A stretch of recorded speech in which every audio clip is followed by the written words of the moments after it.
Volume बढ़ा थोड़ी।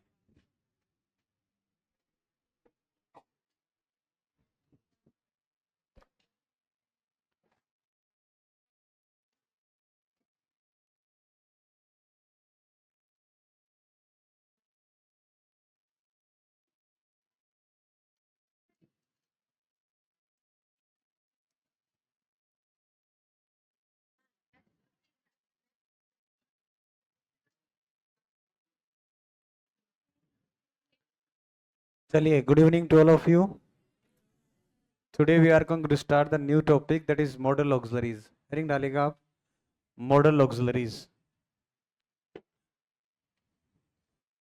Model auxiliaries.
देखिए जरा, अगर कुल मिला के आप देखते हैं इधर वर्ब को, तो आप वर्ब को देखोगे तो वर्ब कुल मिला के दो प्रकार की होती है आपके पास वर्ब। एक वर्ब होती है फाइनाइट वर्ब और दूसरी वर्ब होती है नॉन फाइनाइट वर्ब। एक वर्ब है आपकी कौन सी वर्ब? Finite verb. और दूसरी वर्ब है non finite verb. Finite verb का मतलब ऐसी वर्ब जो टेंस को डिनोट करती हो, जिससे आपको वाक्य को देख के टेंस का पता लग जाए। ऐसी वर्ब कौन सी वर्ब कहलाती है? Finite verb. अभी वर्ब का टॉपिक बहुत बच्चों ने पढ़ लिया होगा, बहुत नए बच्चे हैं उनको पढ़ेंगे अभी टॉपिक में, लेकिन अभी इतनी ध्यान रखो बात आप कि फाइनाइट वर्ब ऐसी वर्ब है जिससे आपको टेंस का पता लगे, और नॉन फाइनाइट वर्ब ऐसी वर्ब होती है जिससे आपको टेंस का पता नहीं चलता है, लेकिन है वर्ब, लेकिन वास्तव में वो टेंस को इंडिकेट नहीं कर पाती हैं। तो ऐसी वर्ब जो है वो कौन सी वर्ब कहलाती हैं? Non finite verb. ठीक है, तो एक वर्ब कौन सी आपकी? फाइनाइट, दूसरी वर्ब नॉन फाइनाइट। अभी जो फाइनाइट वर्ब है, जैसे मान लो मैंने लिखा राम इज अ डॉक्टर, या एक वाक्य मैंने लिखा राम स्पीक्स इंग्लिश। टेंस पढ़े हैं थोड़ी बहुत जीवन में। तो राम इज अ डॉक्टर, इसका मतलब राम इज अ डॉक्टर में ये जो इज है, इससे आपको ये पता लग रहा है कि ये प्रेजेंट है कि पास्ट है या फ्यूचर है। बता सकते हैं क्या है? प्रेजेंट है कि पास्ट? प्रेजेंट है, सबको पता लग रहा है। ठीक। राम स्पीक्स इंग्लिश, इस स्पीक को देख के हम कह सकते हैं कि ये कौन सा टेंस है?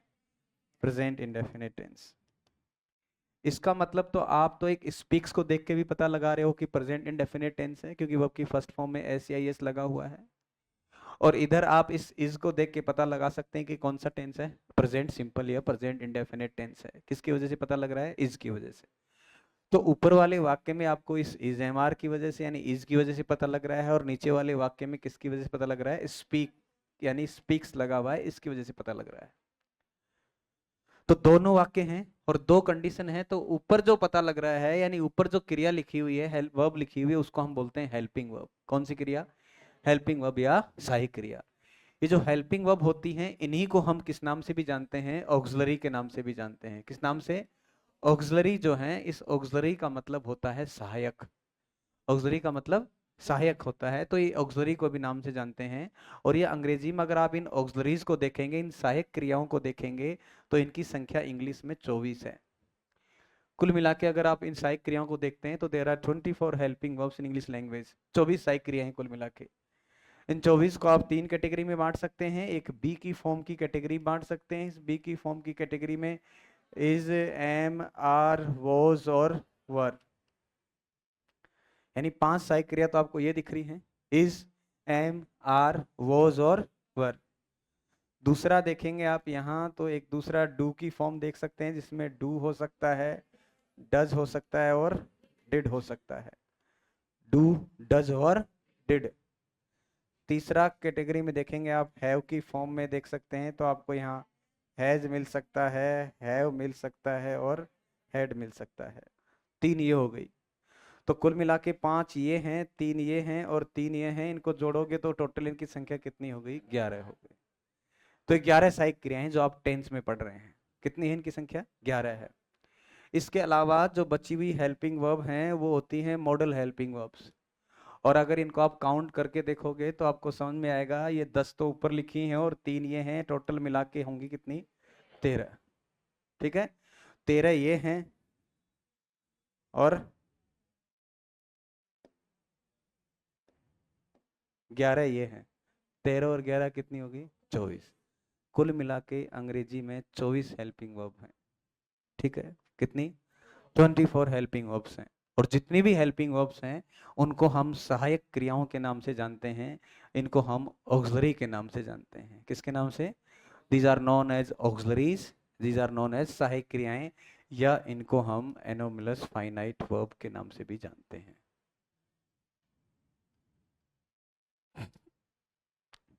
Anomalous finite verb. ठीक, ये जो एनोमलस वर्ड है ये वास्तव में अंग्रेजी में एक शब्द है एनेमली।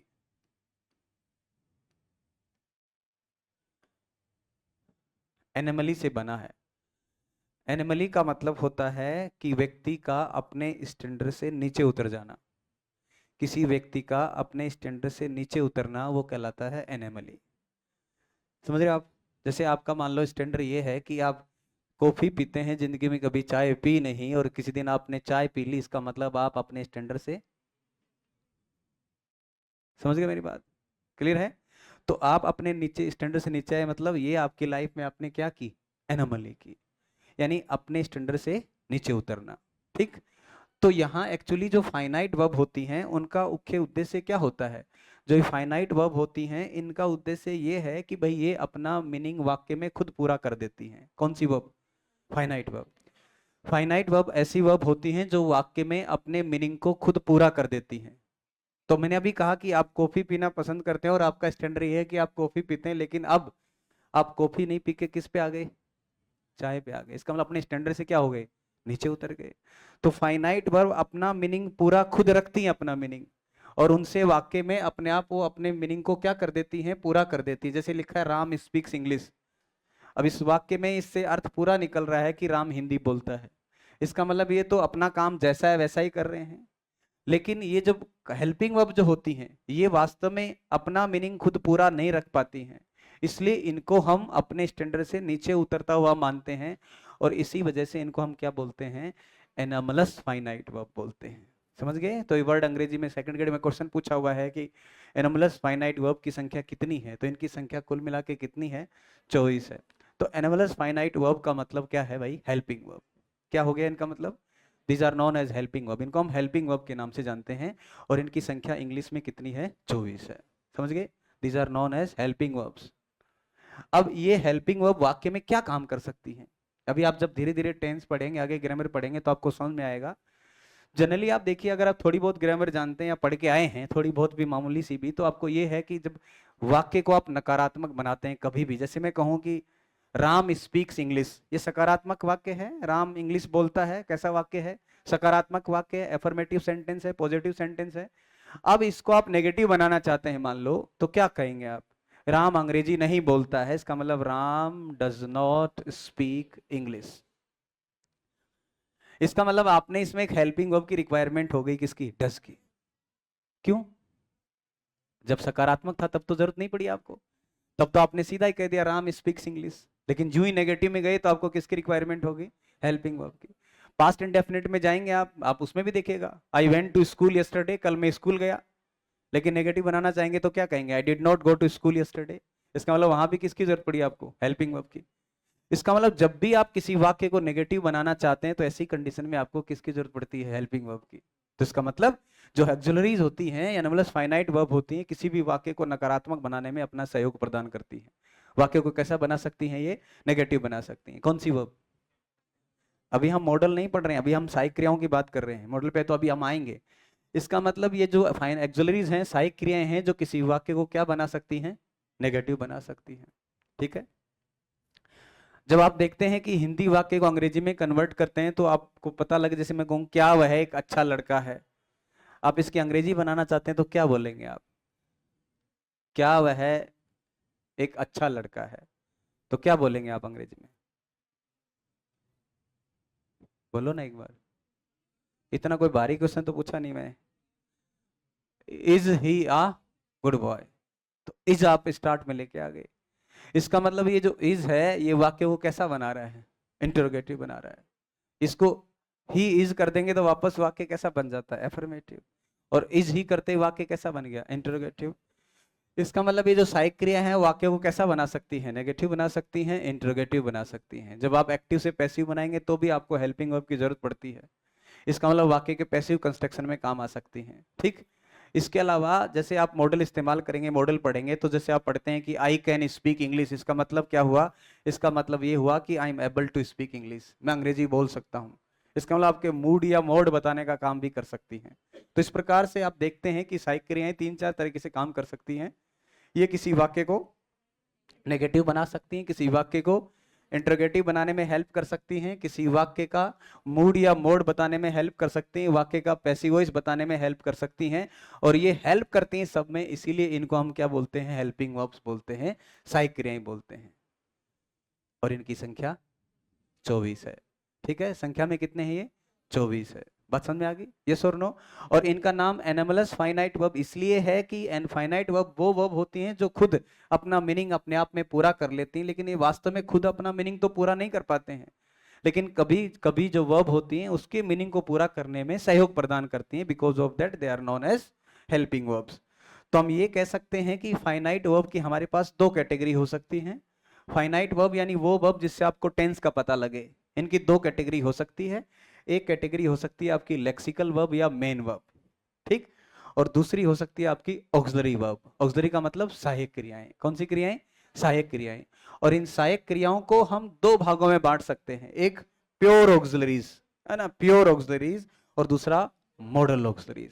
तो प्योर आपने पढ़ी, प्योर की संख्या कितनी हुई? 11। Is am are was were do does did has have had, 11 हो गई वो। और बची हुई 13 जो है वो क्या कहला रही है? आपकी मॉडल ऑक्सिलरीज कहला रही है। क्या कहला रही है? Model auxiliaries. तो इसका नाम मॉडल ऑक्सिलरीज क्यों पड़ा? ऑक्सिलरी तो इसलिए पड़ा क्योंकि ये भी सहायक क्रियाएं हैं। ऑक्सिलरी तो इसलिए हैं क्योंकि क्या है? सहायक क्रिया है। लेकिन स्पेशली नाम मॉडल इसलिए जुड़ गया क्योंकि आपके मूड को बताने का काम करती है, मोड को बताने का काम करती है। समझ में आ जाता है कि आप क्या चाह रहे हैं। जैसे आप ये कहें मेरे से कि मे आई कम इन सर, इसका मतलब समझ में आ रहा है कि आप परमिशन मांग रहे हैं, अंदर आना चाह रहे हैं। समझ गए? We should go for a walk, कि हमें वॉक पे चलना चाहिए, इसका मतलब आप सजेशन दे रहे हैं। तो आपका मूड पता लग रहा है कि आप क्या कहना चाह रहे हैं, इसलिए उस मूड वर्ड से इसका नाम क्या पड़ा? मॉडल। और चूंकि सहायक क्रियाएं इसलिए क्या है? ये ऑक्सिलरीज, इसलिए पूरा नाम क्या हुआ? Modal auxiliaries. तो अगर आपसे कोई कहे कि व्हाट इज मॉडल ऑक्सिलरीज, तो you can say easily that modal auxiliaries are those helping verbs which are used to denote mood और मोड ऑफ एनी पर्सन। जो किसी व्यक्ति के मूड या मोड को इंडिकेट करें, ऐसी जो वर्ब हैं वो कौन सी वर्ब कहलाती हैं? मॉडल ऑक्सिलरीज कहलाती हैं। ठीक है, और इसीलिए इनको अंग्रेजी में कलर्ड ऑक्सिलरी के नाम से भी जाना जाता है। कलर्ड यानी रंग वाली, रंग का मतलब मूड से ही है। रंग का मतलब हरा लाल पीला रंग नहीं है, रंग का मतलब आपके मूड से ही है। आप सलाह मांग रहे हैं, परमिशन दे रहे हैं, परमिशन ले रहे हैं, वो सब के सब किस में आ रहे हैं? कलर में। यानी आपने रंग डाल दिया किसमें? सहायक क्रियाओं में। इसलिए इनको हम किस नाम से भी जानते हैं? कलर्ड ऑक्सिलरी के नाम से भी जानते हैं और मॉडल ऑक्सिलरीज के नाम से भी जानते हैं। बात समझ में आ गया? तो कुल मिला के हैं तो ये भी क्या? अरे ऑक्सिलरी भाई, कुल मिला के हैं तो ये भी क्या? ऑक्सिलरी। लेकिन चूंकि ये रंग से भरी हुई ऑक्सिलरी हैं, और रंग किसका? आपके मूड का या आपके मोड का। रंग से भरी इसलिए कलर्ड ऑक्सिलरी है, मूड या मोड बता रहे हैं इसलिए मॉडल ऑक्सिलरीज है। इसलिए इनका नाम क्या पड़ा? मॉडल ऑक्सिलरीज पड़ा। And these are 13 in number, और संख्या में कितनी है? ये 13 है। यहां तक की बात समझ में आ गई? संख्या में 13 है। क्या बताएंगी? मूड या मोड बताने का काम ये कर देंगे। अब हमने देखो कि इसमें 13 जो लिखे हैं, इस 13 को भी हम दो भागों में आगे बाइफरकेट कर सकते हैं। ये 10 की एक कैटेगरी है और इन 3 की एक कैटेगरी है। टोटल मिला के 13 है। ये जो 10 लिखे हैं ऊपर आपने, can, may, shall, will, could, might, should, would और मस्ट और ought to, ये जो 10 हैं इनको हम प्योर मॉडल्स बोलते हैं। प्योर मॉडल्स इनको इसलिए बोलते हैं क्योंकि ये जब भी वाक्य में आएंगे तो पक्का ये हेल्पिंग वर्ब की तरह काम करेंगे और मूड बताएंगे। दो चीजें हैं, ध्यान रखना। हेल्पिंग वर्ब की तरह काम करेंगे और क्या बताएंगे? मूड बताएंगे, हमेशा जब भी वाक्य में इस्तेमाल होंगे। लेकिन जो नीचे वाले 3 दिख रहे हैं आपको, नीड, डेयर और यूज टू, ये वाक्य में जब आए तो जरूरी नहीं है कि हमेशा यही काम करें। ये हो सकता है कई बार आपको ये मूड या मोड बताएं, और हो सकता है कभी मेन वर्ब की तरह काम में आ जाएं। तो जब ये मेन वर्ब की तरह काम करेंगे इसका मतलब तब तो ये मॉडल नहीं है। लेकिन जब ये मूड बताएं साथ में सहायक क्रिया का भी काम करें तब क्या है? मॉडल है। तो जो आधा इधर और आधा इधर वो कभी पूरा नहीं होता, जो पूरा नहीं होता वो अधूरा होता है, जो अधूरा होता है उसको सेमी बोलते हैं। इसलिए इनका नाम क्या पड़ा? Semi model. तो ये जो 3 है नीचे वाले, ये कौन से मॉडल हैं? सेमी मॉडल है। तो टोटल संख्या इनकी 13 है, लेकिन प्योर मॉडल 10 है और सेमी मॉडल 3 है। सेमी मॉडल इसलिए कहा जाता है कि कभी कभी ये मेन वर्ब की तरह काम करने लग जाते हैं और कभी कभी हेल्पिंग वर्ब की तरह काम करने लग जाते हैं, ऑक्सिलरी की तरह काम करने लग जाते हैं। जब ये ऑक्सिलरी की तरह काम करते हैं इसका मतलब तब तो ये मॉडल ऑक्सिलरी है, और जब मेन वर्ब की तरह काम करते हैं तब वर्ब है लेक्सिकल। तो हम इसकी स्टडी जब टेंस मॉडल में पढ़ते हैं वो तब पढ़ते हैं जब ये किसकी तरह काम कर रहे हैं? मॉडल की तरह काम कर रहे हैं। बात समझ में आ गई? तो इस प्रकार से हमारे सामने कुल मिला के मॉडल ऑक्सिलरीज की संख्या कितनी है? 13 है, 13 है। इतना क्लियर है? लिख लो।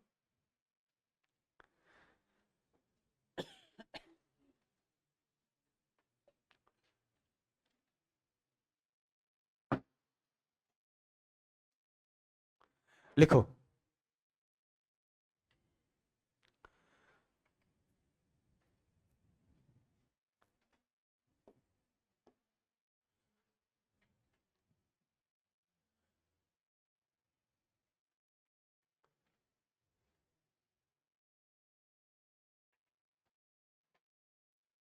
लिखिए, auxiliary verbs are those verbs, auxiliary verb are those verbs, auxiliary verbs are those verbs, auxiliary verbs are those verbs, auxiliary verbs are those verbs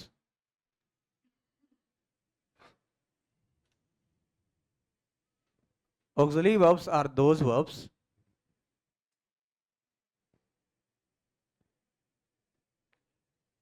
which are helpful. Auxiliary verbs are those verbs which are helpful, which are helpful in completing, which are helpful in completing, which are helpful in completing the meaning of a sentence, the meaning of a sentence, the meaning of a sentence. Auxiliary verbs are those verbs. Auxiliary verbs are those verbs which are helpful in completing the meaning of a sentence. Full stop. These are also known as, these are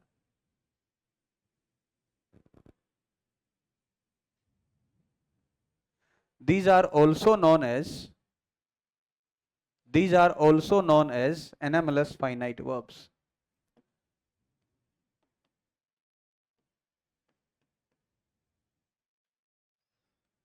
Also known as anomalous finite verbs.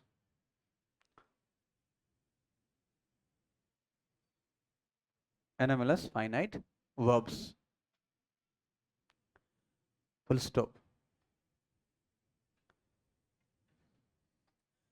लिखिएगा next आगे. The total number of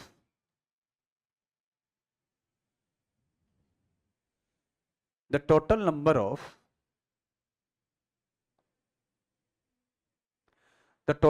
of सहायक क्रिया, total number of auxiliaries, total number of auxiliaries, total number of auxiliaries, the total number of auxiliaries is equal to कितनी 24 is equal to करके लिख दो 24, यानी total auxiliary की संख्या कितनी है 24. ठीक है, लिखो नीचे. इनको कैसे बाइफरकेट किया, पहले लिखो बी, बी लिखना, बी, बी लिखो, बी की लिखो डैश करके. बी की कितनी फॉर्म हो गई बोलो 5. लिखो डैश करके. बी की 5 फॉर्म कौन कौन सी हैं? इज, एम,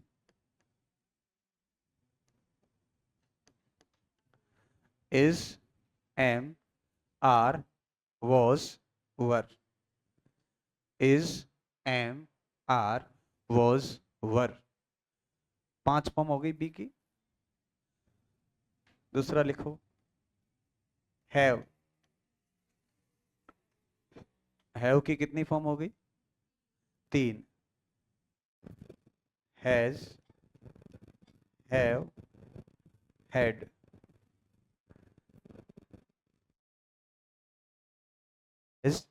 हैव और हैड. और तीसरा लिखो डू, डू की 3 फॉर्म हो गई, डू, डज और डिड. डू, डज और डिड. तो टोटल कर लो कितना हो गया 5 और 3 8 और 3 11 हो गई है. कुल मिला के कितनी है 11 है. इनको आप प्योर ऑक्सिलरी बोल सकते हैं या प्राइमरी ऑक्सिलरी बोल सकते हैं.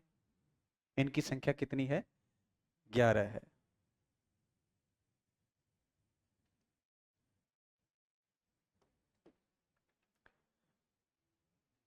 ठीक है, नीचे लिखिए मॉडल ऑक्सिलरीज. नीचे लिखिए modal auxiliaries, modal auxiliaries, modal auxiliaries.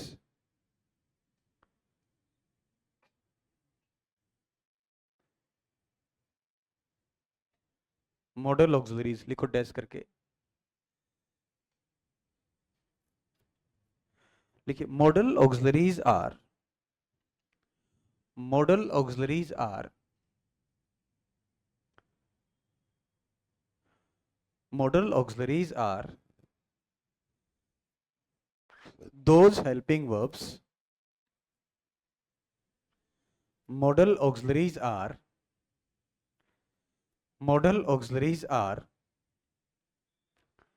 those helping verbs. Model auxiliaries are those helping verbs which,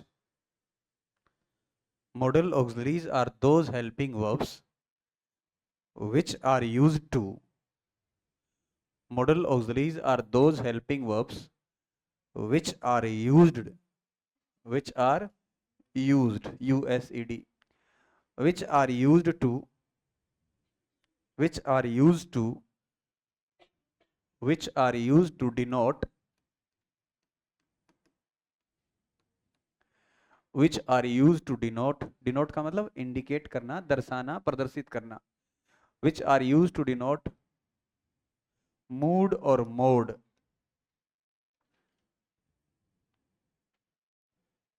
which are used to denote mood or mode, full stop. These are also known as these are also known as these are also known as these are also known as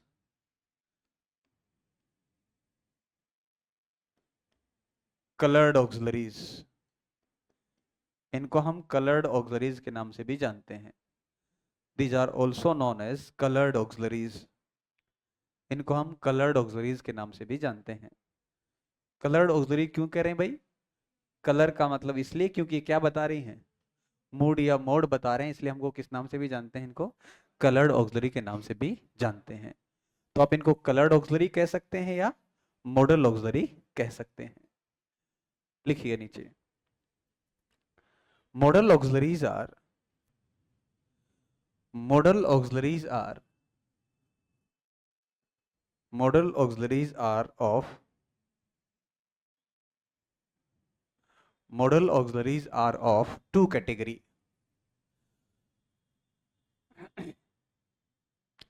model auxiliaries are of two categories. model auxiliaries जो हैं वो दो category में हो सकते हैं. model auxiliaries are of two categories. पहला, first लिखो, प्योर मॉडल्स.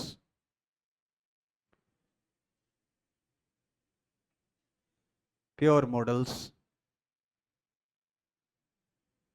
और दूसरा लिखो सेमी मॉडल्स. फर्स्ट हो गया प्योर मॉडल्स और दूसरा हो गया सेमी मॉडल्स.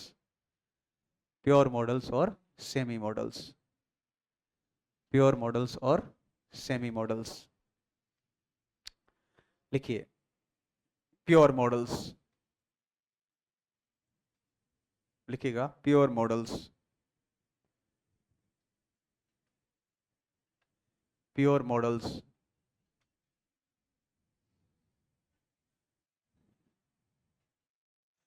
लिखिए, pure modals. Pure modals. Pure models are those modals. Pure models are those मॉडल्स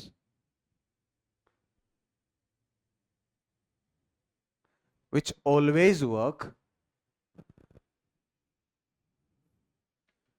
which always work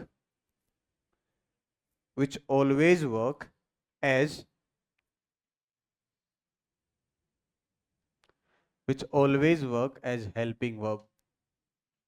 which always work as helping verb, जो हमेशा ही helping verb का काम करेंगे.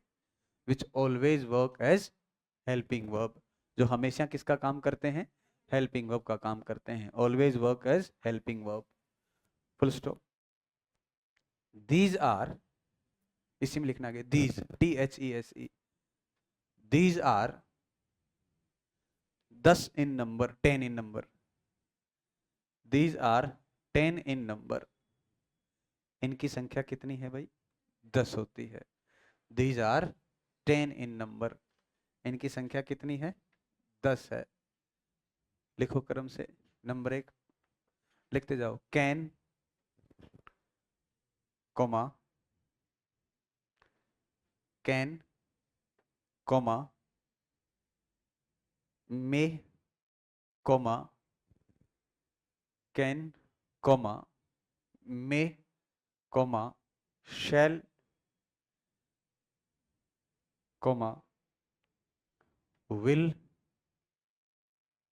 Coma could comma might comma should comma would comma ought to ought ought to and must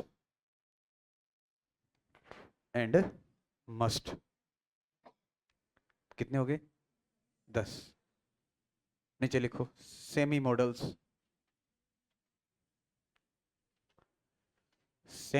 लिखिएगा semi models.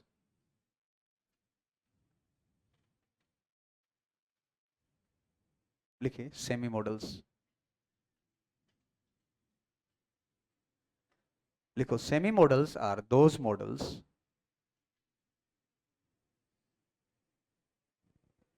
semi models are those models semi models are those models semi models are those models which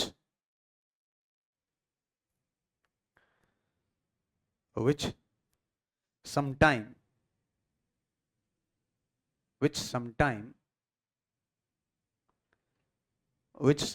work as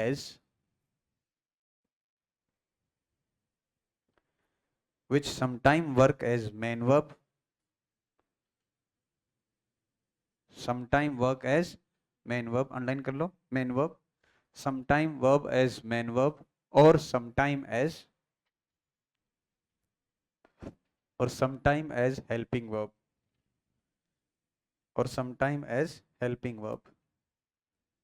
sometime as main verb or sometime as helping verb।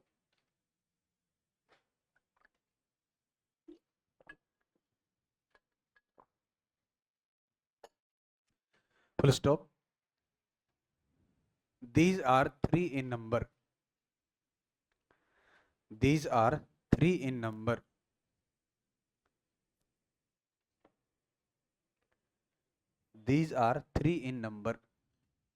ये संख्या में कितने हैं 3 हैं। पहला need NEED need, दूसरा dare और तीसरा यूज्ड टू। पहला नीड, दूसरा डेयर और तीसरा यूज्ड टू। तो ये संख्या में हो गए 3 और कुल मिला के कितने हो गए ये 13 हो गए।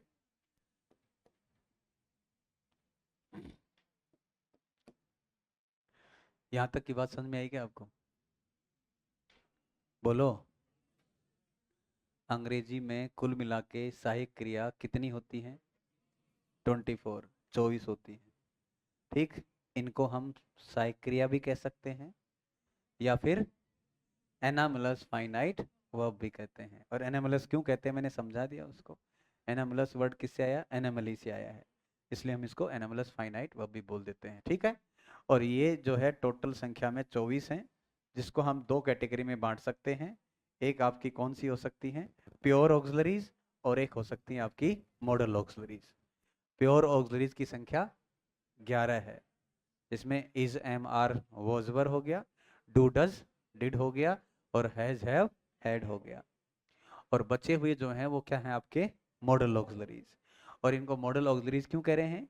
मॉडल ऑक्सिलरी इसलिए कहते हैं कि आपका क्या बता रहे हैं,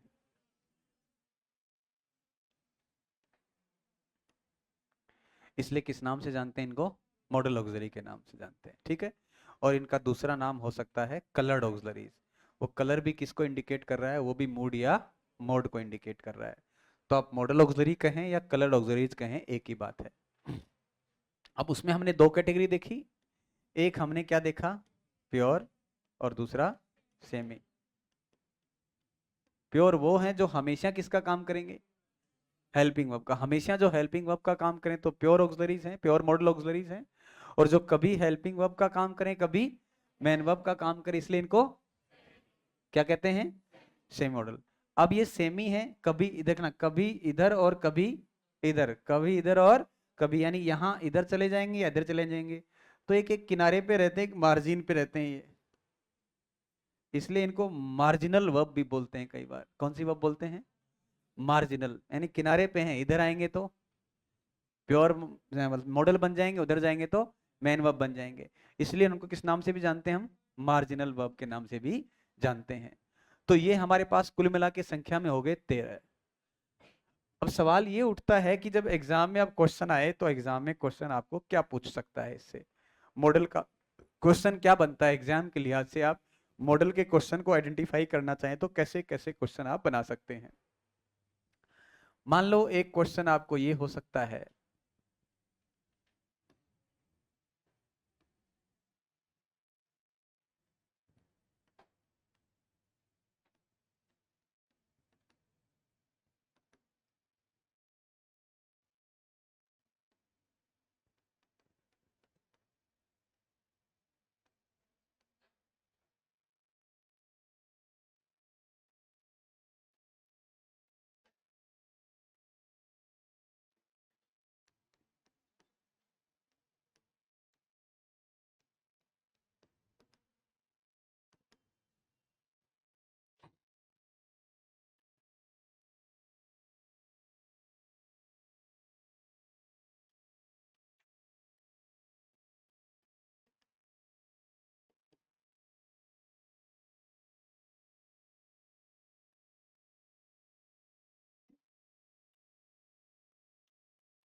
ये लगभग 5 टाइप से इसके क्वेश्चन हो सकते हैं, एक कैटेगरी और बन सकती है।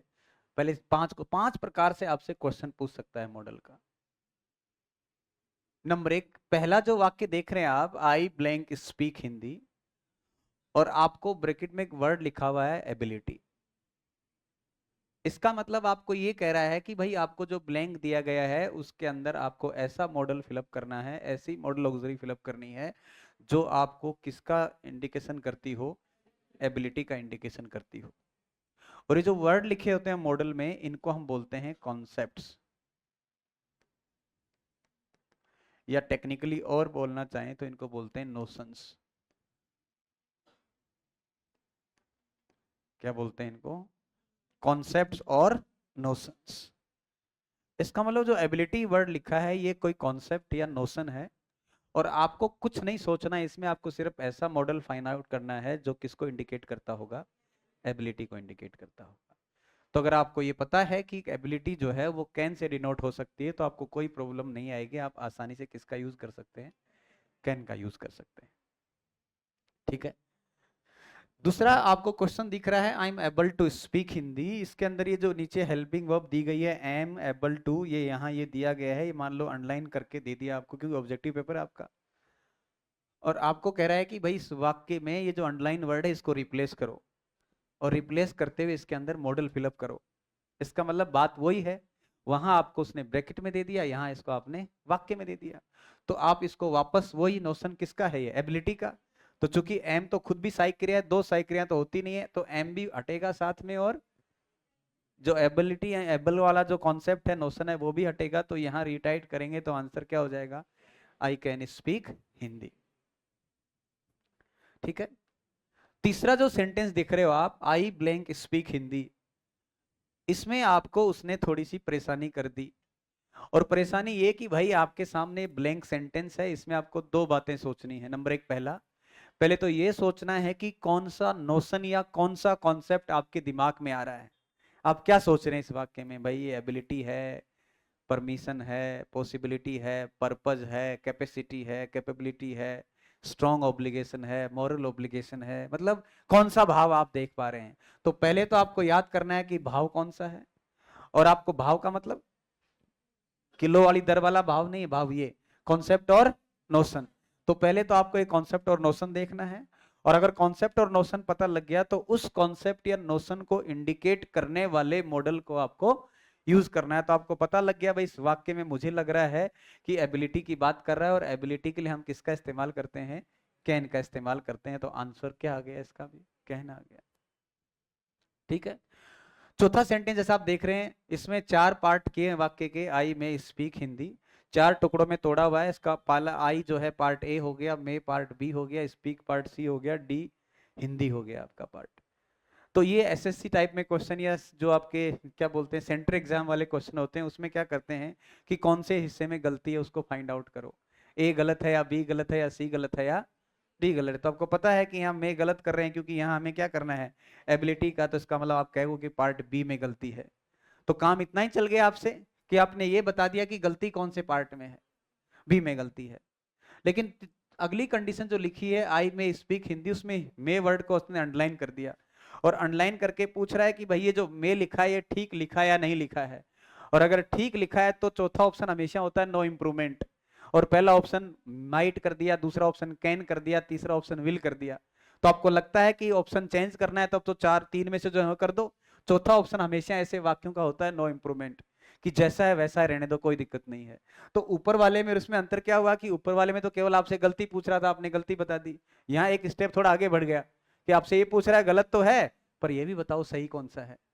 ठीक है, तो ये पांचवी कंडीशन बोलती है जिसको हम कहते हैं सेंटेंस इंप्रूवमेंट। तो पहले वाले वाक्य में नोशन के साथ फिलअप करना है, दूसरे वाले वाक्य में नोशन को रिप्लेस करते हुए फिलअप करना है, तीसरे वाले वाक्य में नोशन भी ढूंढना है और फिलअप भी करना है, चौथे वाले कट में आपको क्या करना है वाक्य में एरर निकालनी है, पांचवे में एरर भी निकालना है और वाक्य को ठीक भी करना है। इस प्रकार से कुल मिला के 5 तरीके से आपको मॉडल के क्वेश्चन पूछे जा सकते हैं। अब आप मेरे को बताओ कि आपको कौन सा वाला वाक्य अच्छा लगता है कि ये वाला वाक्य है तो हमें कोई तकलीफ नहीं है। बोलो। पर आपसे ऐसी चॉइस कोई पूछने वाला नहीं है वो ये तो मैं वैसे ही बोल रहा हूं आपको कि आप ये सोच रहे हो कि आपकी चॉइस के आधार पे आपसे क्वेश्चन पूछे, ऐसा संभव नहीं है। ठीक है, तो ये गलतफहमी आप निकाल दो कि आपसे पूछ के पूछेगा कि कैसे पूछो बताओ। मैं तो जैसे पूछे पूछ लेने दो, हमें उससे कोई तकलीफ नहीं है। और कुल मिला के कितने तरीके से क्वेश्चन पूछ सकता है वो आपको 5 तरीके से क्वेश्चन पूछ सकता है। लेकिन इन पांचों क्वेश्चन में जो एक बात सबसे कॉमन है, जो सबसे कॉमन पॉइंट है इन पांचों चीजों में, वो क्या लग रहा है आपको? वो ये लग रहा है कि आपको वाक्य में कुल मिला के और कुछ पता हो ना हो, हमें क्या पता करना है? नोशन, नोशन या कॉन्सेप्ट। अगर आपको नोशन और कॉन्सेप्ट की जानकारी है, अगर आपको ये पता है कि कौन सा नोशन और कौन सा कॉन्सेप्ट जो है किस मॉडल के साथ रिलेटेड है, then you will not have any problem in finding out the right model or appropriate model. And if you are not able to find out the concepts, then you will not able to solve the question. It means you have to find out the concepts and notions. तो वास्तव में जो model का topic आप पढ़ते हैं उसमें जो चीज पढ़ते हैं वो क्या पढ़ते हैं? Concept and notion. जैसे मान लो मैंने आपको कहा कि भाई अगर आपको परमिशन की बात करनी है, परमिशन के लिए आप, या रिक्वेस्ट की बात करनी है, तो रिक्वेस्ट के लिए आप कैन का इस्तेमाल करना। आपको मान लो समझाया मैंने कि रिक्वेस्ट आए तो आप किसका यूज कर देना? कैन का। और एग्जाम में क्वेश्चन आया कि रिक्वेस्ट है तो आप क्या कर दोगे? बोलो। अरे मैंने समझाया ना कि रिक्वेस्ट आए तो किसका इस्तेमाल करना है? कैन का। और एग्जाम में रिक्वेस्ट का नोशन आ गया तो क्या करोगे? इतना ही आसान होता तो कोई तकलीफ नहीं थी। दिक्कत यह है कि रिक्वेस्ट कैन से भी हो सकती है, रिक्वेस्ट वुड से भी हो सकती है, रिक्वेस्ट कुड से भी हो सकती है, रिक्वेस्ट माइट से भी हो सकती है, रिक्वेस्ट मे से भी हो सकती है। दिक्कत वो है। और जो सबसे ज्यादा प्रॉब्लम जो आती है वो इसीलिए आती है क्योंकि एक कॉन्सेप्ट जो है वो बहुत सारे मॉडल के साथ जुड़ा होता है। और इसी बारीकी को समझने के लिए हम मॉडल का टॉपिक पढ़ते हैं कि हमें फाइंड आउट करना है कि बारीकली से माइन्यूटली कौन से कॉन्सेप्ट में क्या क्या डिफरेंस है और कौन से मॉडल के साथ कॉन्सेप्ट की स्टडी हम करते हैं। ठीक है, समझ गए? तो अगर आप उनको बाइफरकेट कर लेंगे अलग से तो फिर आपको कोई तकलीफ होने वाली नहीं है। इसका मतलब आपको क्या पढ़ना है? नोशन पढ़ने हैं। क्या पढ़ने इसमें? कॉन्सेप्ट और नोशंस। बात समझ में आ गई? इतनी सी आई कि नहीं आई? आ रही है बात? लिखो फिर। क्या लिखा आपने? लिखो, नोट डालो, नीचे लिखो, नोट डालिएगा।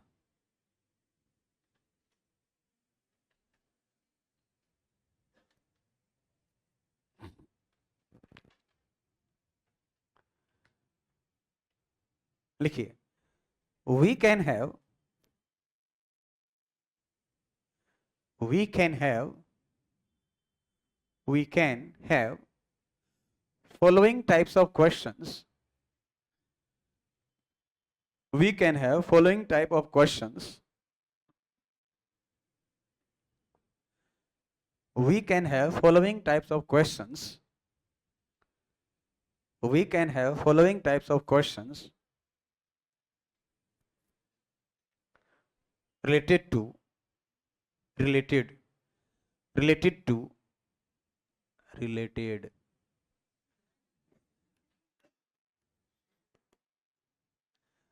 related to, ये टेड नहीं है, टिड है, बोलने में टिड ही है ये।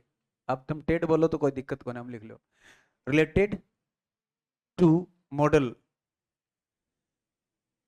वी क्या क्या लिखा है आपने, we can have following types of questions related to modal, related to modal. लिखो, उतार लो जो लिख रखे हैं मैंने, पांचों उतार लो आप, कैसे कैसे क्वेश्चन हो सकते हैं।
लिख लिया, लिखा, क्लियर हो गया। अब आपने क्या करना है कि हमें स्टडी किसकी करनी है, इसके अंदर नोशन की करनी है। मॉडल समझ गए ना, मॉडल का मतलब क्या है। अब कुछ 5-6 क्वेश्चन लिखते हैं, आप करके देखना आप कर पाते हैं कि नहीं कर पाते हैं। ठीक।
Blank, you post this letter.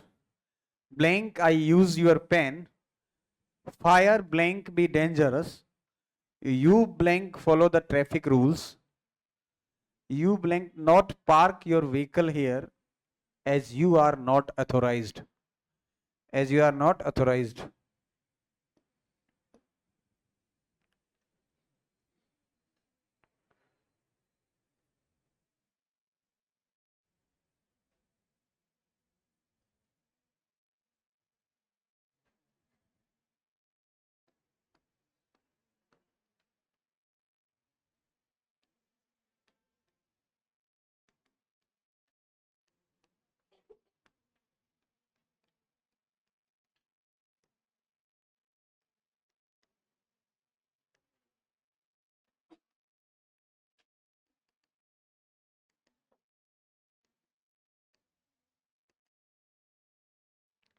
You blank not to attend the class as you are very intelligent.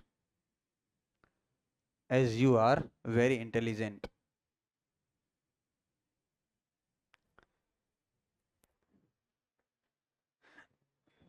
As you are very intelligent. उतार लिए?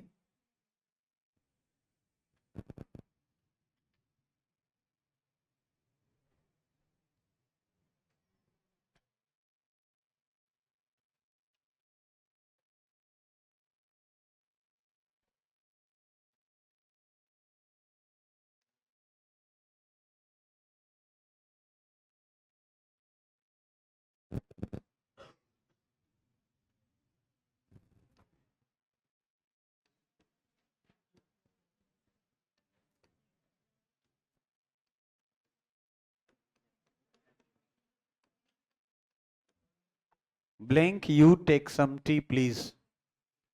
Blank, you take some tea, please.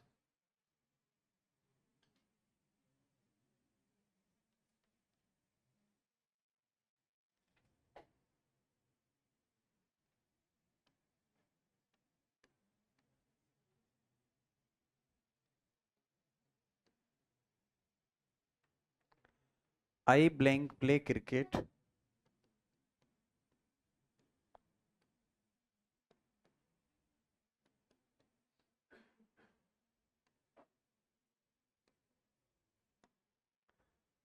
When I was young.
Blank, you take some tea, please.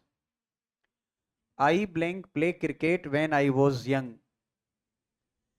You blank pay your taxes. I blank kill you if you misbehave.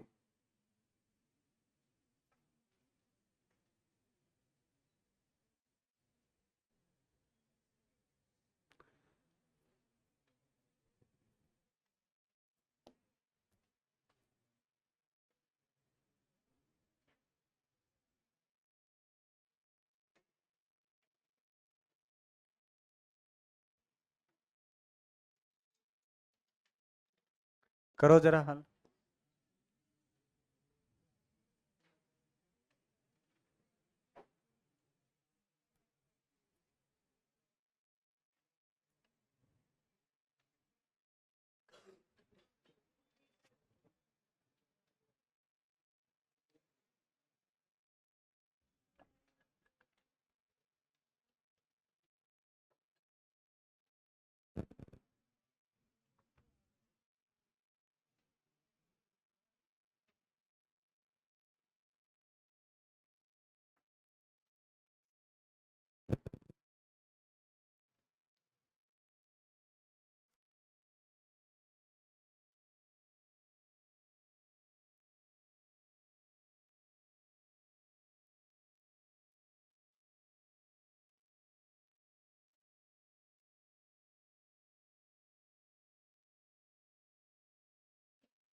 कर दिए?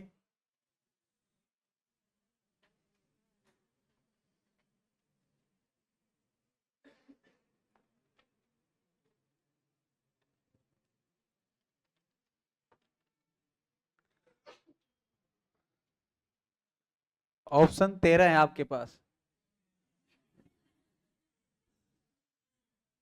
समझ रहे हो क्या? हर question में 13 option है आपके पास। 13 मॉडल हैं, 13 के 13 ऑप्शन आपके पास, जो अच्छा लगे। हो सकता है एक से ज्यादा अच्छा लग रहा हो आपको, हो सकता है कईयों को अच्छा ही नहीं लग रहा हो।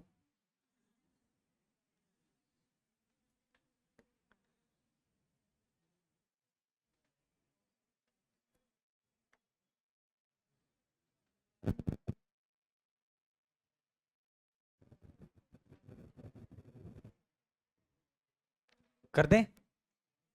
कर दिए सबने? चलो पहला सेंटेंस देखते हैं। Blank you post this letter.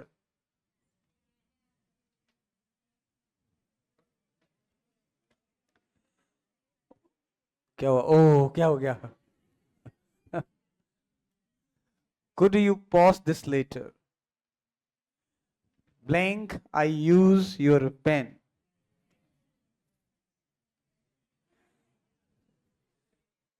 Can I use your pen? Fire, blank, be dangerous. Fire can be dangerous. Fire can be dangerous. You blank follow the traffic rules. You must follow the traffic rules.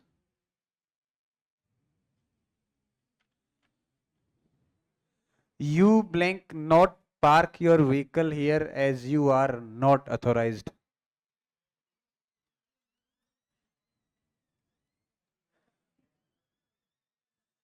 You cannot park your vehicle here as you are not authorized. You blank not to attend the class as you are very intelligent. You need not to attend the class.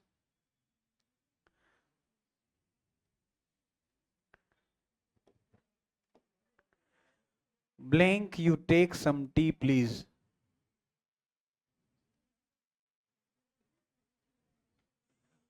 Would you take some tea please? Would you take some tea please? सही सही पढ़ रहे हो? I blank play cricket when I was young. I used to.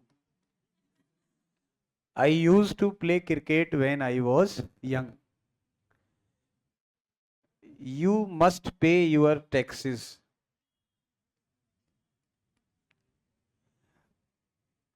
I will kill you if you commit mistake.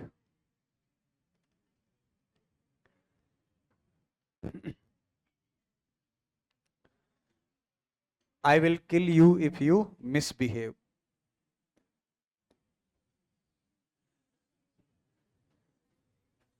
अब पहला sentence देखो जरा। पहला सेंटेंस कह रहा है could you post this letter. Modal का कोई भी क्वेश्चन पढ़ो आज के बाद, क्वेश्चन पढ़ते समय दो चीजें हैं। एक तो आपको मॉडल भर ही रहे हैं, लेकिन मॉडल भर रहे हैं तो उस मॉडल को भरते समय ये भी सोचना कि मैं ये मॉडल क्यों भर रहा हूं इसमें। समझ रहे हो? क्यों का मतलब कौन से नोशन को ध्यान में रखते हुए भर रहा हूँ। ऐसा कौन सा कॉन्सेप्ट है जो मेरे दिमाग में है जिसकी वजह से मैं इसी मॉडल को अप्लाई कर रहा हूँ, दूसरा नहीं कर पा रहा हूँ। ऐसा करोगे तो आपको क्वेश्चन में भरने से पहले जोर आएगा, है ना? और कुछ नहीं सोचोगे तो कोई जोर नहीं आएगा, और जब कोई जोर नहीं आएगा तो नंबर भी नहीं आएंगे। ये भी तय है। इसका मतलब जब आप इसको भर रहे हो इसका मतलब आपके दिमाग में कॉन्सेप्ट या नोशन पक्का आना चाहिए साथ में। तो ये पहला सेंटेंस कह रहा है you post this letter, could you post, इसका मतलब ये इससे रिक्वेस्ट कर रहा है। और रिक्वेस्ट कैसी है? पोलाइट रिक्वेस्ट है। अभी समझेंगे हम कैसे आगे एक एक को डिफरेंशिएट, तो एक मॉडल पढ़ेंगे तो सब समझ आ जाएगा आपको। इस सेंटेंस में जो नोशन है वो किसका है? पोलाइट रिक्वेस्ट का है। ठीक है, पोलाइट रिक्वेस्ट का नोशन है जिसके लिए कुड का इस्तेमाल कर दिया हमने। दूसरा सेंटेंस है आई यूज योर पेन, इसमें रिक्वेस्ट का नोशन है जिसके लिए आप किसका इस्तेमाल कर सकते हैं? कैन का यूज कर सकते हैं। फायर ब्लैंक भी डेंजरस, इसमें पॉसिबिलिटी है, पॉसिबिलिटी है। पॉसिबिलिटी अलग अलग प्रकार की हो सकती है। पॉसिबिलिटी रिमोट हो सकती है, पॉसिबिलिटी सिंपल हो सकती है, पॉसिबिलिटी स्ट्रांग हो सकती है, पॉसिबिलिटी थ्योरेटिकल हो सकती है। ये थ्योरेटिकल पॉसिबिलिटी है। थ्योरेटिकल पॉसिबिलिटी किसका इस्तेमाल करते हैं आप? कैन के लिए। अब कौन सी पॉसिबिलिटी कैसी होती है वो अपन डिस्कस करेंगे उसमें आगे। You blank follow the traffic rules, you must follow the traffic rules, ये ऑब्लिगेशन है, ठीक है, ये आपका इसके अंदर ऑब्लिगेशन है, आप उसको छोड़ नहीं सकते, ऐसा करना ही पड़ेगा, otherwise you will be penalised. इसका मतलब यही है। You can not park your vehicle here as you are not authorised. इसका मतलब इसको बोलते हैं लैक ऑफ अथॉरिटी। आपके पास अथॉरिटी नहीं है, ऐसा करने का आपके पास अधिकार नहीं है। लैक ऑफ अथॉरिटी, उसके लिए हम किसका इस्तेमाल कर सकते हैं? कैन का यूज कर सकते हैं। ये लैक ऑफ अथॉरिटी को डिनोट कर रहा है। You need not attend the class as you are very intelligent. You need not attend the class, आपको क्लास अटेंड करने की जरूरत नहीं है। You need not attend the class as you are very intelligent. इसका मतलब ये है कि भाई आप इंटेलिजेंट हैं तो आपको सब कुछ आता है, तो क्लास अटेंड करने की आपको कोई आवश्यकता नहीं है। इसका मतलब एब्सेंस ऑफ नेसेसिटी, यानी लैक ऑफ नेसेसिटी या एब्सेंस ऑफ नेसेसिटी, है ना, नेसेसिटी की एब्सेंस है, ऐसी कंडीशन में भी आपको नीड का इस्तेमाल कर सकते हैं जब एब्सेंस ऑफ नेसेसिटी बताना चाहें। Would you take some tea please, इसका मतलब ये रिक्वेस्ट है, लेकिन रिक्वेस्ट के साथ साथ आपके पास प्रपोजल है, प्रस्ताव है, और प्रस्ताव किस सेंस में? ऑफर वाले केस में, ऑफर या इनविटेशन के केस का कंडीशन है, और ऐसी कंडीशन में आप वुड का यूज कर सकते हैं। आई blank play cricket when I was young, इसका मतलब इसको बोलते हैं पास्ट हैबिट। पास्ट हैबिट के लिए आप यूज टू का इस्तेमाल कर सकते हैं। पास्ट हैबिट के लिए आप वर्ब की सेकंड फॉर्म यानी पास्ट इंडेफिनिट का इस्तेमाल कर सकते हैं। पास्ट हैबिट के लिए आप वुड का इस्तेमाल कर सकते हैं, लेकिन तीनों एक जैसे नहीं है, तीनों में अंतर है। कब वुड आएगा, कब यूज टू आएगा, कब वी टू आएगा, वो पढ़ेंगे हम। You blank must pay your taxes, you blank must pay your taxes, ये वही ऑब्लिगेशन वाला केस है, आपको करना पड़ेगा, otherwise you will be penalised for that also, और मैं तुम्हें जान से मार दूंगा। आई विल किल यू, इसका मतलब थ्रेट है, ये धमकी है। और धमकी के लिए कौन सा मॉडल इस्तेमाल होता है? विल मॉडल इस्तेमाल होता है। इसका मतलब हर वाक्य के अंदर अलग अलग कॉन्सेप्ट और नोशंस दिए गए हैं, तो आपको जो स्टडी करनी है वो किसकी स्टडी करनी है? कॉन्सेप्ट्स एंड नोशंस की स्टडी करनी है। किसकी स्टडी करेंगे? Concepts and notions. तो एक एक मॉडल के हम कॉन्सेप्ट और नोशन को जानेंगे कि कौन सा कॉन्सेप्ट और कौन सा नोशन कौन से मॉडल के साथ जुड़ा हुआ है। सबसे पहले आप हेडिंग डालिएगा सेमी मॉडल्स, डालिएगा हेडिंग सेमी मॉडल्स, हेडिंग डालिएगा सेमी मॉडल्स।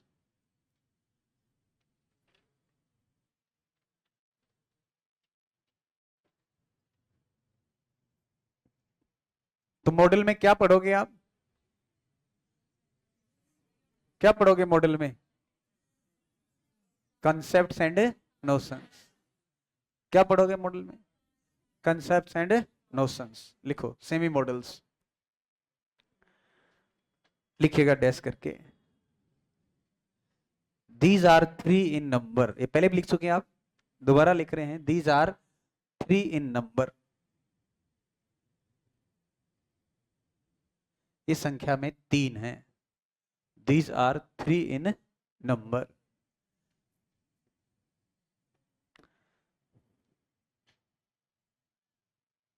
नीड,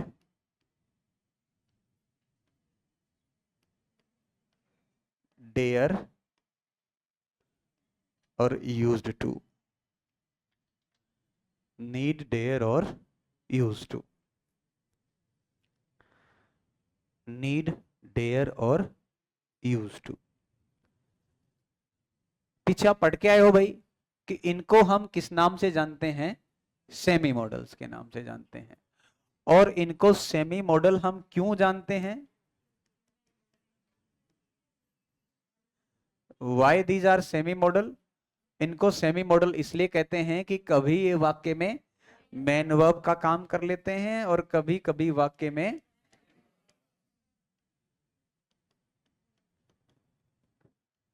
और जब आप हेल्पिंग वर्ब बोल रहे हैं इसका मतलब मॉडल ही बोल रहे हैं, क्योंकि ये अपने साथ में नोशन रखते हैं। तो आप हेल्पिंग वर्ब का मतलब इनको मॉडल ऑक्सिलरीज के रूप में देख रहे हैं। तो इनको हम सेमी मॉडल इसलिए बोल रहे हैं कि कभी ये मेन वर्ब का काम करते हैं और कभी ये हेल्पिंग वर्ब का काम करते हैं। और बहुत सारे एग्जाम में अलग अलग जगह अलग अलग प्रकार से इसमें क्वेश्चन पूछे जाते हैं। आरपीएससी अभी तक एक प्रकार के क्वेश्चन से अछूती है। एक आधे एग्जाम में आ गया होगा, लेकिन आरपीएससी वाले पेपर में ऐसे क्वेश्चन अभी रेयर आए हैं, कम है। और वो कम क्वेश्चन क्या कि आपसे कोई 4 वाक्य देके आपसे पूछे कि निम्न में से कौन से वाक्य में नीड मॉडल है, या निम्न में से कौन से वाक्य में नीड मॉडल नहीं है, कौन से वाक्य में डेयर मॉडल है या डेयर मॉडल नहीं है, कौन से सेंटेंस में यूज टू मॉडल है या यूज टू मॉडल नहीं है। समझेगा मेरी बात? ये एक स्पेशल टाइप का क्वेश्चन बनता है, and this question is very important for the next exams. आगे जो भी एग्जाम होगा पक्का इस क्वेश्चन की बनने की पूरी पूरी संभावना है, क्योंकि नोशन की ज्यादा बात इन तीनों मॉडल के साथ है नहीं। नोशन इनके फिक्स हैं, नोशन कोई बहुत ज्यादा नहीं इनके अंदर, लेकिन मेनली इसके साथ साथ क्वेश्चन ये जो इंपॉर्टेंट हमें देखना है कि कब ये किसके रूप में काम करते हैं, मेन वर्ब के रूप में काम करते हैं, और कब ये हेल्पिंग वर्ब के रूप में काम करते हैं, ये आपको पता होना चाहिए। तो आप कैसे पता लगाएंगे भाई कि नीड मेन वर्ब है या नीड हेल्पिंग वर्ब है? How will you define or how will you identify whether need is used as main verb or helping verb? पुराना विद्यार्थी कोई नहीं बोलेगा।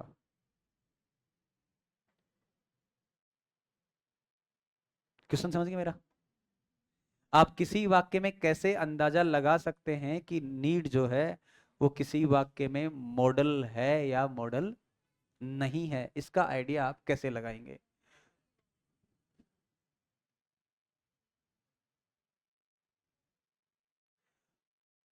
और उदाहरण सहित समझाएंगे। क्वेश्चन समझ रहे हो क्लियर? कि कभी नीड क्या होगा, मेन वर्ब होगा, और कभी नीड हेल्पिंग वर्ब होगा। How will you identify whether need is main verb और हेल्पिंग वर्ब? तीनों के लिए लागू है वो, नीड के लिए भी लागू है, डेयर के लिए भी, और यूज टू के लिए भी, तीनों के लिए लागू है। और मैंने आपको कहा ना कि हमारे जो एग्जाम में क्वेश्चन, देखो मैंने आपको 5 पैटर्न लिखवाए थे अभी क्वेश्चन के। आरपीएससी के जो एग्जाम में क्वेश्चन आते हैं ना, या तो ये वाला क्वेश्चन, ये वाला पैटर्न, जिसमें आपको क्या दिया जाए, नोशन दे दे और आपसे नोशन फिलअप करवा ले। अच्छा, एक पैटर्न छठा मैं इसमें भूल गया था, वो रह गया, ठीक। या फिर आपको ये वाला क्वेश्चन आ जाए जिसमें आपको क्या है, नोशन भी सोचना है और मॉडल भी सोचना है। तीसरे प्रकार का क्वेश्चन ये, छठा क्वेश्चन जो है इधर यही हो सकता है। इसी क्वेश्चन को आपने ऐसे लिखा, आई कैन स्पीक हिंदी, और आपसे कैन को अंडरलाइन करवा के वो पूछ रहे हैं, आजकल क्वेश्चन 2-3 बार पेपर में आ गया कि इस वाक्य में कौन सा नोशन है। तो नीचे ऑप्शन दे रहा है आपको, एबिलिटी, कैपेसिटी, कैपेबिलिटी, परमिशन। तो मतलब आपको उसका क्या बताना है, क्या बताना है, नोशन बताना है। तो यहां भी नोशन, यहां भी नोशन, और यहां भी नोशन, कुल मिला के बताना क्या है, नोशन। और नोशन आता है तो आप मॉडल को कर लेंगे। तो ये भी एक स्पेस छोटा था थोड़ा, उसमें लिख लो, उसमें एक लिख लेना, छठा टाइप का क्वेश्चन ये।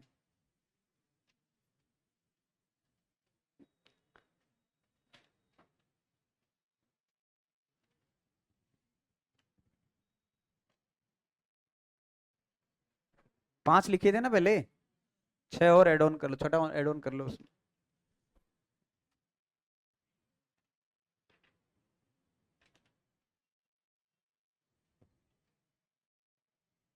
इसमें समझ गए आप?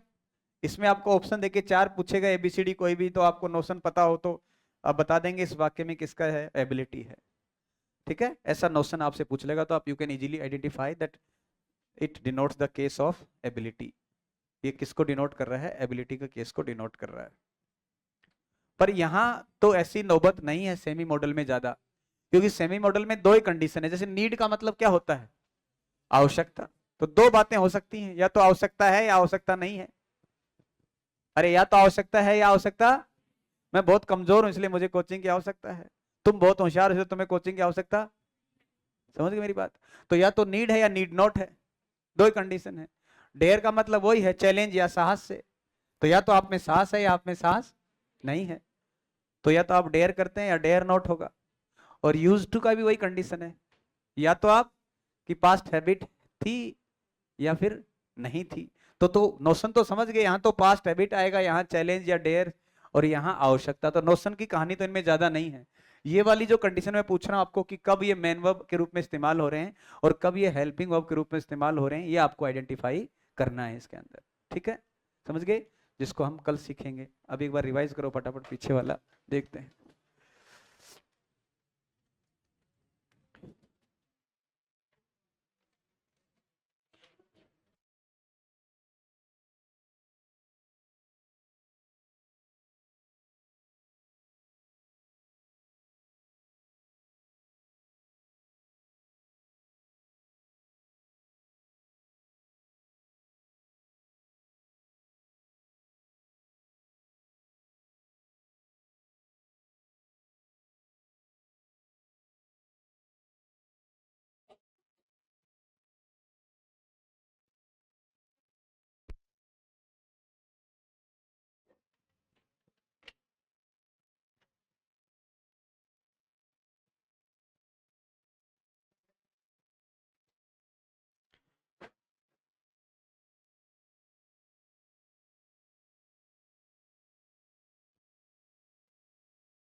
तो सहायक क्रियाओं की संख्या कुल मिला के कितनी होती है? कितनी? इनको हम किस नाम से जानते हैं टेक्निकली? Anomalous finite verbs. कौन सी वर्ब? और एनामलस फाइनाइट वर्ब इसलिए कहते हैं क्योंकि ये मेन वर्ब नहीं है, ये हेल्पिंग वर्ब है। Because of that these are known as anomalous finite verb. Anomaly का मतलब होता है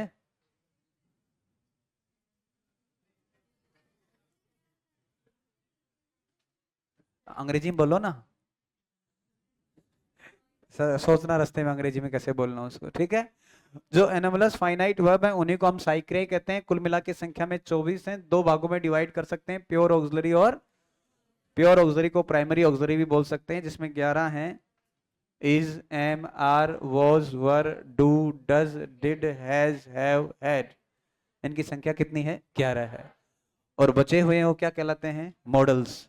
मॉडल की संख्या, इनको मॉडल इसलिए कहते हैं क्योंकि मूड या मोड बता रहे हैं। और इनको किस नाम से भी जानते हैं हम? कलर्ड ऑक्सिलरी को नाम से भी जानते हैं। दो कैटेगरी में है, प्योर मॉडल और सेमी मॉडल। प्योर को प्योर इसलिए बोलते हैं कि हमेशा वो सहायक क्रिया का काम करेंगे, हमेशा मूड मोड बताने वाले हैं। और जो आपके सेमी मॉडल हैं वो कभी कभी हेल्पिंग हो सकते हैं, कभी मेन वर्ब हो सकते हैं, इसलिए इनको हम किस नाम से जानते हैं? Semi model. और इनको क्योंकि कभी इधर कभी इधर, इसलिए मार्जिनल वर्ब के नाम से भी जानते हैं। This is all for today, कल मिलते हैं।